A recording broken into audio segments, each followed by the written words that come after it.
அவர்கள் நேற்று பத்திரிகையாளர் சந்திப்பில் நடந்து கொண்ட முறையை பற்றி நீங்கள் கேட்கிறீர்கள். அவர் சொன்ன கருத்தில் எனக்கு உடன்பாடு உண்டு, ஆனால் அவர் நடந்து கொண்ட முறையில் எனக்கு உடன்பாடு கிடையாது. கருத்து என்றால் பத்திரிகையாளர்கள் நிச்சயமாக ஏன் நாங்கள் பாரதிய ஜனதா கட்சியின் சார்பில் 3 நாட்கள் பத்திரிகையாளர் சந்திப்பை வைக்கிறோம் என்று சொல்கிறோம். பத்திரிகையாளர்கள் தான் இந்த ஜனநாயகத்தில் தூண்களாக விளங்குபவர்கள். அவர்கள் மக்களுக்கான கருத்துக்களை எடுத்து செல்பவர்கள். அதனால் பத்திரிகையாளர்கள் எந்த விதத்திலும் அவர்கள் மதிக்கப்பட வேண்டும் என்பதில் எந்த மாற்று கருத்தும் இல்லை. ஆனால் அவர் ஒரு கேள்வியை கேட்டிருக்கிறார். தமிழக முதலமைச்சரை பற்றி ஏன் நீங்கள் சில பேர் கவலைப்பட மாட்டேன் என்கிறீர்கள், விமர்சனம் செய்ய மறுக்கிறீர்கள் என்று கேள்வி கேட்டிருக்கிறார். அந்த கருத்தில் எனக்கு உடன்பாடு இருக்கிறது. ஆனால் அந்த கருத்தில் உடன்பாடு இருக்கிறதே தவிர அந்த நடைமுறையில் உடன்பாடு இல்லை என்பதை நான் சொல்லித்தான் ஆக வேண்டும். அதாவது எங்களை பொறுத்த மட்டில் அதிகாரப்பூர்வமாக 2014 கூட்டணி சேர்ந்தோம். இன்று கூட கூட்டணியில் எல்லோரும் இணைந்து அந்த எந்த ஜனநாயக கூட்டணியை நாங்கள் அமைத்தோமோ அந்த கூட்டணியில் நாங்கள் பங்கெடுத்துக் கொள்ள வேண்டும் என்றுதான் நாங்கள் ஆசைப்படுகிறோம். அதனால் தான் அந்த கூட்டணி தலைவர்களை நாங்கள் சென்று சந்தித்தும் வருகிறோம். அதில் வேறு சில தலைவர்களும் வேறு சில கட்சிகளும் இணைவதற்கு வாய்ப்பு இருக்கிறது. ஆனால் 2014 பின் அதிகாரப்பூர்வமாக தேசிய ஜனநாயக கூட்டணியில் இணைந்தவர்கள் அதிகாரப்பூர்வமாக கூட்டணியை விட்டு வெளியே வந்து விட்டோம் என்று அறிவிக்கவும் இல்லை. நாங்கள் எல்லாம் இணைந்துதான் இந்த தேர்தலை சந்திக்க வேண்டும் என்ற குறிக்கோளோடு தான் இன்றும் நாங்கள் பணியாற்றி கொண்டிருக்கிறோம். ஆனால் இந்த கூட்டணியை உடைப்பதற்காக பல முயற்சிகள் நடைபெற்று வருகிறது. ஏனென்றால் இந்த கூட்டணி பலம் பொருந்திய கூட்டணியாக மாறி ஒரு மாற்று சக்தியாக உருவெடுக்க வேண்டும் என்ற விருப்பம் தான் எங்களது விருப்பமும்.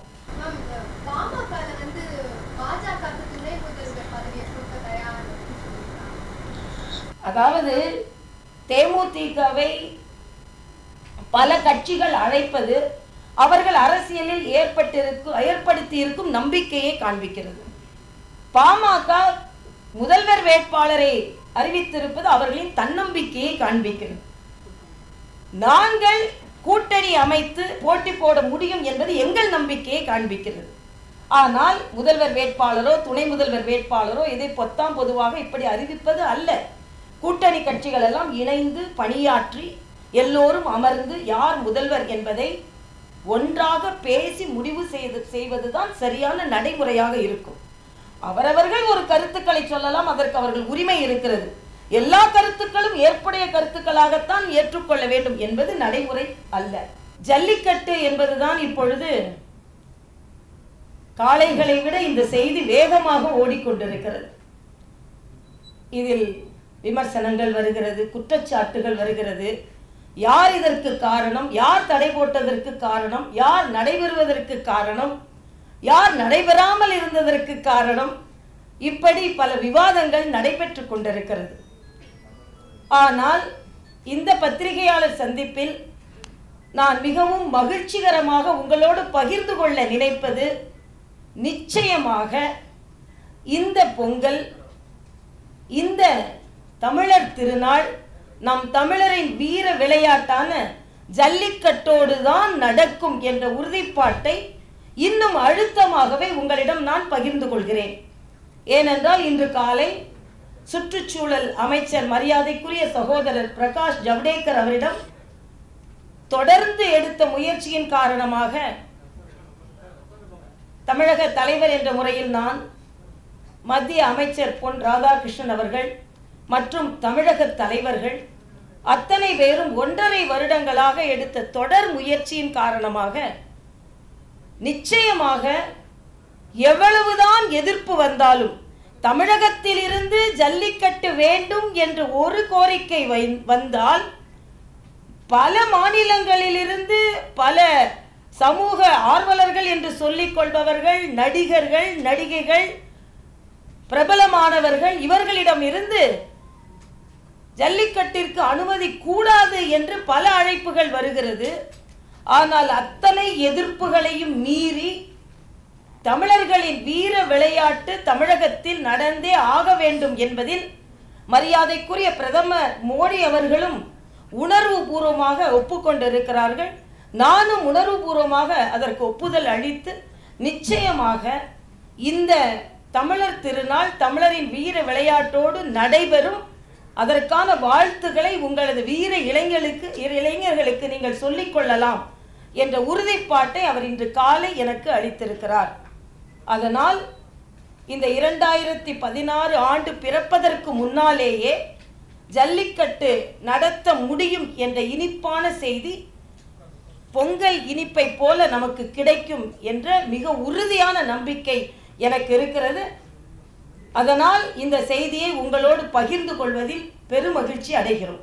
இன்று ஜல்லிக்கட்டு வீர விளையாட்டு என்பதை மீறி ஏதோ இன்று அரசியல் விளையாட்டாக மாறிக்கொண்டிருக்கிறது. இளங்கோவன் ஒன்றை சொல்கிறார், 18 மாதங்களாக என்ன செய்து கொண்டிருந்தீர்கள் என்று. இவர்கள் 10 ஆண்டுகளாக என்ன செய்து கொண்டிருந்தார்கள்? 2008 இருந்தே இந்த ஜல்லிக்கட்டு பிரச்சனையோடு தான் ஓடிக்கொண்டிருக்கிறது, பிரச்சனையோடு தான் நடந்து கொண்டிருக்கிறது. அப்படி என்றால் நீங்கள் அதை முழுமையாக என்னென்ன தடைகள் இருக்கிறதோ அதையெல்லாம் நீக்கிவிட்டு நடத்துவதற்கு என்ன முயற்சியை மேற்கொண்டீர்கள் என்பதுதான் எங்களது கேள்வி. சகோதரர் ஸ்டாலினாக இருக்கட்டும், கலைஞர் அவர்களாக இருக்கட்டும், இன்று இவ்வளவு ஜல்லிக்கட்டாக இருக்கட்டும், இடஒதுக்கீடாக இருக்கட்டும், இன்று ஓங்கி குரல் கொடுக்கிறார்கள்.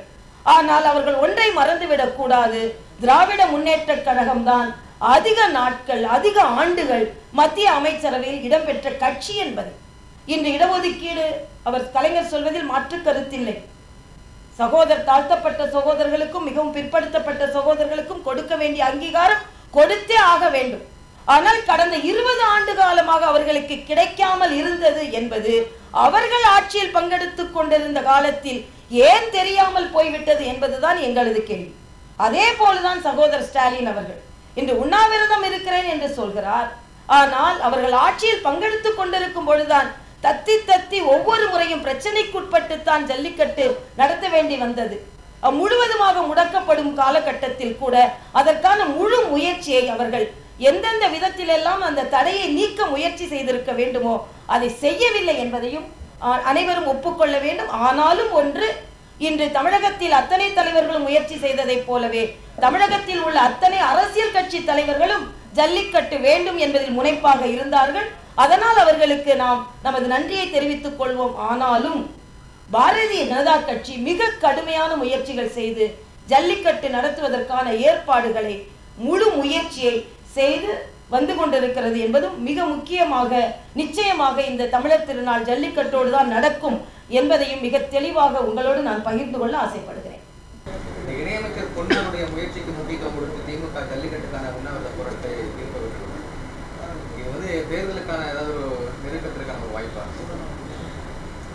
எங்கள் மீது நாங்கள் நிச்சயமாக ஜல்லிக்கட்டை கொண்டு வந்து விடுவோம் என்று பாரதிய ஜனதா கட்சி மீது அனைவரும் நம்பிக்கை கொண்டிருக்கிறார்கள் என்பதைத்தான் அது காண்பிக்கிறது. இது அரசியல் அல்ல, இது அவசியம் என்று தான். யாருக்கு பிடிக்குமா பிடிக்காதான்னு கேட்குறீங்க. ஆட்சி பிடிக்கவே பிடிக்காது. போதுமா? 2016 அண்ணா திராவிட முன்னேற்ற கழகம் ஜெயலலிதா ஆட்சி பண்ணி இந்த கேள்வி நீங்கள் ஜெயலலிதா போய் கேட்க முடியுமா? கேட்கவே மாட்டீங்கல்ல. பயப்படுவீங்க. பத்திரிகைகளை